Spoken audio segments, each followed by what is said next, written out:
What is up everyone, in today's video I am going to show you how to fix photos disappearing issue in Narzo 70 Pro.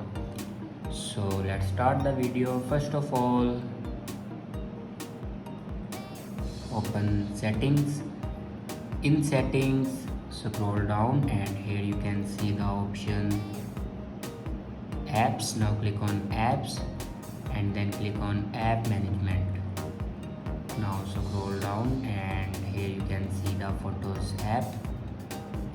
Now click on photos and then click on storage usage.